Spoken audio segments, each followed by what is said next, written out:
যুক্তরাষ্ট্র ও ইসরায়েলের সামরিক হামলার বিরুদ্ধে তীব্র প্রতিক্রিয়া জানিয়েছেন ইরানের সর্বোচ্চ নেতা আয়াতুল্লাহ আলী খামেনি। তিনি বলেছেন, ইরানের পরমাণু স্থাপনাগুলোর ওপর চালানো হামলা ছিল একটি মারাত্মক ভুল এবং এর জন্য শত্রুদের চরম মূল্য দিতে হবে।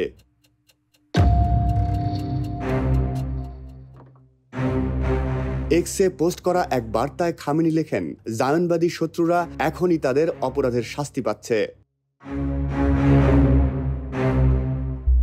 এর আগে শনিবার মার্কিন যুদ্ধবিমান বাংকার বাস্টার বোমা ব্যবহার করে ইরানের ফোর্দো, ইস্পাহান ও নাতানজের পরমাণু স্থাপনায় হামলা চালায়। মার্কিন প্রেসিডেন্ট ডোনাল্ড ট্রাম্প দাবি করেছেন, এই হামলা ইরানের পরমাণু সক্ষমতা সম্পূর্ণ ধ্বংস করে দিয়েছে।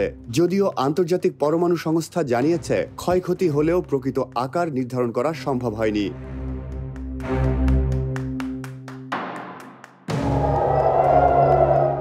ইরান ইতোমধ্যে ইসরায়েলের বেন গুরিয়ন বিমানবন্দর সহ বেশ কয়েকটি সামরিক ও বেসামরিক স্থাপনায় ক্ষেপণাস্ত্র হামলা চালিয়েছে। ইরানি রাষ্ট্রীয় সংবাদ সংস্থা বলছে, এসব হামলায় কমপক্ষে 23 জন আহত হয়েছে।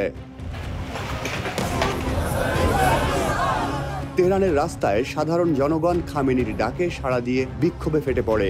মার্কিন সাম্রাজ্যবাদের মৃত্যু হোক এবং ইসরায়েল নিপাত যাক, রাজপথে এমন স্লোগান দেন ইরানি জনগণ।